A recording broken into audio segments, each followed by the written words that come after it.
सही मन अशुआ नयन ढरी, जिय दुख प्रकट करे, जाहि निकारो गेहते क्यों न भेद कह दे। मेरे प्यारे दोस्तों नमस्कार, मैं ब्रजेश सिंह आप सभी का आपके प्रिय YouTube चैनल पथ वन पर बहुत बहुत स्वागत करता हूँ। दोस्तों, पिछले वीडियो में आपने देखा जिसमें मैंने आपको बताया था संख्याएं और संबंधित आधारभूत संक्रियाओं के बारे में, ठीक है ना। उस वीडियो में मैंने बताया था आपको संख्याओं को किस तरह से पढ़ते और लिखते हैं। मैंने उसमें दो सिस्टम्स का जिक्र किया था। कौन कौन सा? एक तो था इंडियन प्लेस वैल्यू सिस्टम और दूसरा था international place value system. Indian place value system के बारे में मैं पिछले वीडियो में बता चुका हूँ, विस्तार से बताया है कैसे पढ़ते हैं, कैसे लिखते हैं। आप उस वीडियो को देखने के लिए दी गई लिंक पर क्लिक करके उस वीडियो को देख सकते हैं। आज मैं आपको बताऊंगा इंटरनेशनल प्लेस वैल्यू सिस्टम के बारे में, यानी अंतर्राष्ट्रीय स्थानीय मान पद्धति में संख्याओं को कैसे पढ़ते हैं और कैसे लिखते हैं। आइए शुरुआत करते हैं। दोस्तों, आपने पिछले वीडियो में संख्याएं और आधारभूत संक्रियाएं के बारे में विस्तार से जाना है। उस वीडियो को देखने के लिए डिस्क्रिप्शन में दी गई लिंक पर जाकर क्लिक करो और उस वीडियो को देखकर ज्ञानार्जन कीजिए। ओके, आज मैं बताऊंगा आपको नंबर्स एंड फंडामेंटल ऑपरेशन से संबंधित के अंतर्गत इंटरनेशनल प्लेस वैल्यू सिस्टम में संख्याओं को कैसे पढ़ते हैं और कैसे लिखते हैं। इसको हिंदी में कहते हैं, जैसा कि आप सभी जानते हैं, अंतर्राष्ट्रीय स्थानीय मान पद्धति। ठीक है, समझ में आ रहा ना। ये दोनों नाम याद कर लीजिए, ये भी क्वेश्चन आता है कि संख्याओं को पढ़ने और लिखने की कितनी विधियां हैं, कितनी पद्धतियां हैं, कितनी प्रणालियां हैं, कितने सिस्टम हैं। तो आपको पता है 2 सिस्टम है। हाँ, ध्यान दीजिए, हम बात कर रहे हैं अंतर्राष्ट्रीय स्थानीय मान पद्धति में संख्याओं को कैसे पढ़ते और लिखते हैं।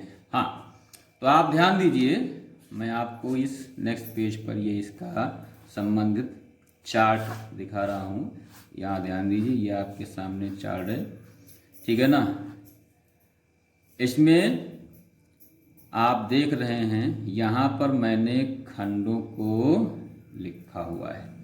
इकाई का खंड हो गया, दूसरा खंड 1000 का, तीसरा मिलियन का और चौथा खंड बिलियन का। आप देख रहे हैं कि पिछले वीडियो में देखा कि जो इंडियन प्लेस वैल्यू सिस्टम है उसमें भी जो खंड होते हैं इकाई और दूसरा 1000 वाला है, ठीक है ना। तो इकाई का तो पूरा खंड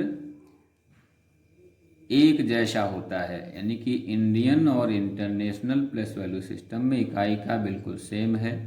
1000 वाले में 1000 और 10,000 तक तो समानता रहती है, लेकिन उसके आगे चीज़ें बदलने लगती हैं क्रमशः, है ना, इस तरह से। तो यहाँ पर ध्यान दीजिए, तो खंड, इकाई, 1000, मिलियन और बिलियन हो गया।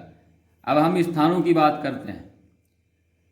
इंटरनेशनल प्लेस वैल्यू सिस्टम में प्रत्येक खंड में 3 स्थान होते हैं।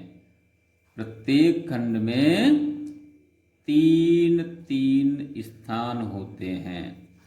इन संख्याओं को पढ़ने के लिए चूंकि 3 स्थान होते हैं, इसलिए प्रत्येक 3 अंक के बाद कामा लगाते जाते हैं। क्या सुना आपने? संख्याओं को पढ़ने के लिए पहले कामा लगाते हैं, कामा लगा के खंडों को अलग अलग कर लेते हैं। और खंड कैसे अलग करते हैं? कामा प्रत्येक 3 अंक के बाद लगना चाहिए और खंडों को अलग करने के बाद उनके खंडों के नाम लगा लगा के पढ़ लेते हैं। ठीक है, तो देखिए पहला खंड है इकाई, इसके 3 खंड हैं। पहला खंड है इकाई, इसमें 3 स्थान होते हैं। क्या?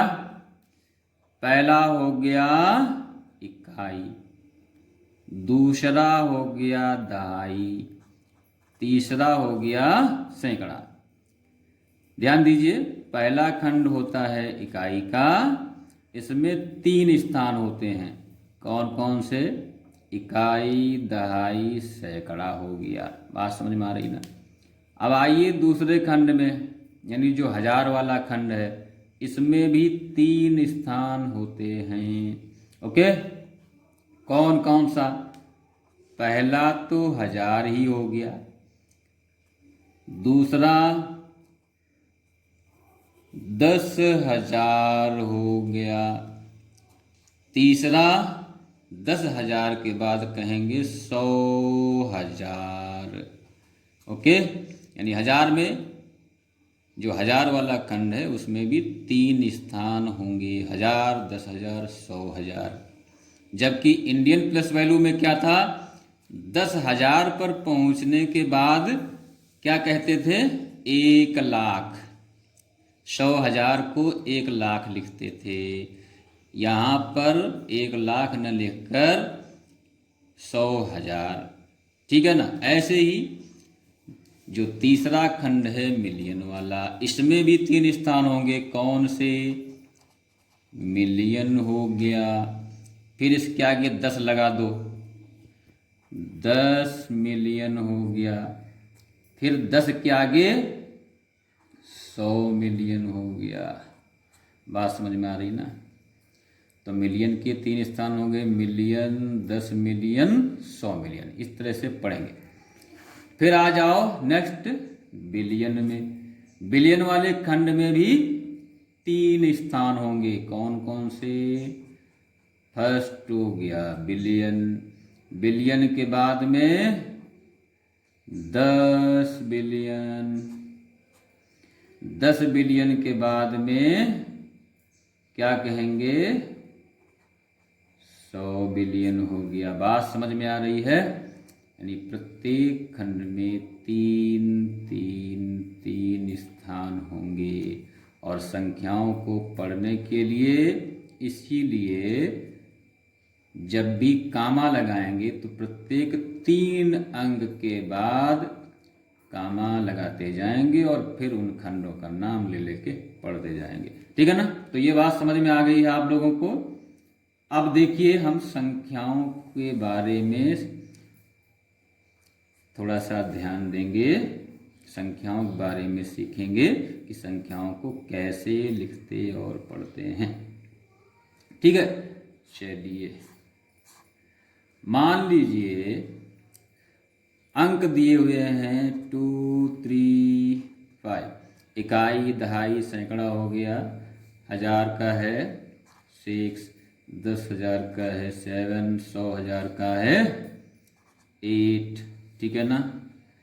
और फिर मिलियन में आ जाइए, मान लीजिए मिलियन का अंक 7। चलो, इन अंकों से बनी संख्या को पढ़ना और लिखना है। तो देखिए यहाँ पर ये तो इकाई वाला खंड हो गया, ये 1000 वाला हो गया और ये हो गया मिलियन वाला। देख रहे हैं? आप इन खंडों पर ध्यान दीजिए, बहुत आसान है, बिल्कुल सिंपल। जो खंड है उसी का नाम ले लीजिए और हो गया। तो पहले हम इन संख्या को, इन अंकों को एक साथ लिख लेते हैं। ठीक है? अच्छा, अब पहला काम क्या होगा? लिखने के बाद में कामा लगाकर खंडों को अलग अलग कर लेंगे। क्या करेंगे? कामा लगाकर खंडों को अलग कर लीजिए। पहला खंड 3 अंकों का, पहले खंड में 3 स्थान होते हैं। दूसरा खंड 3 अंकों का, ठीक है ना। यानी इंटरनेशनल प्लेस वैल्यू सिस्टम में प्रत्येक 3 अंक के बाद कामा लगेगा। 1 2 3, 1 2 3, 3 अंक हो गए, 3 स्थान हो गए, ये कामा लगा लिया। फिर 1 2 3, 1000 में 3 स्थान होते हैं, 3 अंकों के बाद ये कामा लगा लिया। अब क्या बचा, ये 7 जो कि सिंगल बचता है। तो इस तरह से ये इकाई वाला खंड हो गया। ये कौन सा हुआ, 1000 वाला, और ये कौन सा हुआ, मिलियन वाला खंड हो गया, ठीक है। तो बस वही उसका नाम ले लेके पढ़ दीजिए। 7 को क्या पढ़ेंगे और क्या लिखेंगे, ध्यान दीजिए, से यानी कि 7 मिलियन हो गया। समझ में आ रहा ना। अब ये देखिए 876,000 हो गया, तो बस यही लिख दो, 876,000। और ये क्या है, 532, 532। कितना आसान है देखिए, ध्यान दीजिए। ये मिलियन वाला था, 7 मिलियन कर लिया आपने। 876,000 वाला था, 876,000 लिख लिया। 532 था, 135 हो गया। सेकंड क्वेश्चन ध्यान दीजिए। मान लीजिए कोई संख्या दी हुई है, यहाँ पर इसी जगह हम लिखते हैं, यहाँ पर ध्यान दीजिए। ये है 7 3 2 1 5 9 3। अब मान लीजिए यहाँ पर 10 मिलियन की जगह पर है कोई अंक 9 और 100 मिलियन की जगह पर है कोई अंक, कौन सा, 9। और इधर आ जाइए, मान लीजिए है कोई अंक 7 और यहाँ पर मान लीजिए कोई अंक है 8। अब ये आपके सामने पूरे अंक हैं और इस संख्या को पढ़ना है, ठीक है। तो चलो इसको पहले हम लिख लेते हैं। 8 7 9 9 3 9 5 1 2 3 7। कामा लगाइए सबसे पहले। कामा कैसे, 3 अंकों पर, 1 2 3 ये आ गया, 1 2 3 ये आ गया, 1 2 3 ये आ गया, ठीक है। आसान है ना। कामा लगा के खंडों को अलग किया, फिर बहुत आसान, उन्हीं खंडों का नाम ले लेके पढ़ दीजिए। ये क्या हुआ, इकाई का हो गया। अच्छा, ये खंड किसका है, 1000 का। ये खंड किसका है, मिलियन का। और ये खंड किसका है, बिलियन का। बस शुरू कर दो पढ़ना इधर से। 87 यानी 87 बिलियन हो गया, 87 बिलियन हो गया। फिर आ जाओ यहाँ 993,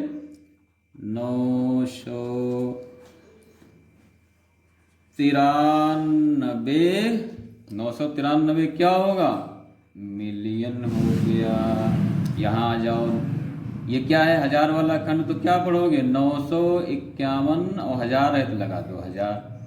951 951,000, ठीक है। अब यहाँ जाओ इकाई वाले में 237 है, लिख दो 237 हो गया। देखो फिर से ध्यान दो, पहले अंकों को लिखा, संख्या पढ़ने के लिए कामा लगाइए, कामा के द्वारा खंडों को अलग कर लेते हैं। आपको मालूम है कि इंटरनेशनल प्लस वैल्यू सिस्टम में प्रत्येक खंड में 3-3 स्थान होते हैं, तो 3-3 अंकों पर हमने कामा लगा लिया, ठीक है ना। कामा लगाने के बाद क्या करेंगे, अब खंड वाइज उन्हीं का नाम ले लेके पढ़ दीजिए। 87 क्या हुआ, बिलियन हो गया। 993 मिलियन है तो मिलियन लिख लीजिए। फिर क्या आएगा, 951 है ना, ये हजार वाला खंड आता है। इसके बाद 951,000 और फिर इकाई में आइए 237। इस तरह से पढ़ना है और इसी तरह से लिखना है। बाकी प्रैक्टिस के लिए बहुत कुछ बाकी है। आप अपनी एक्सरसाइज में जाकर उन दिए गए सवालों को खूब प्रैक्टिस करो। जितना प्रैक्टिस करोगे उतना ही आपका काम आसान होगा, है ना, क्योंकि आपको मालूम है कि practice makes a man perfect. Okay, practice करो। जो बात समझ में ना आए कमेंट के माध्यम से बताओ। अपने 5 दोस्तों में इस वीडियो को शेयर ज़रूर करो, जिससे कि ज़रूरतमंदों को इन वीडियोज का फ़ायदा मिले। ठीक है, जो बात समझ में ना आए कमेंट के माध्यम से बताओ। चैनल को सब्सक्राइब करो, जिससे कि आपको अपलोड होने वाले वीडियोज बराबर फटाफट मिलते रहें। लाइक करिए, शेयर करिए और सब्सक्राइब करिए। ओके।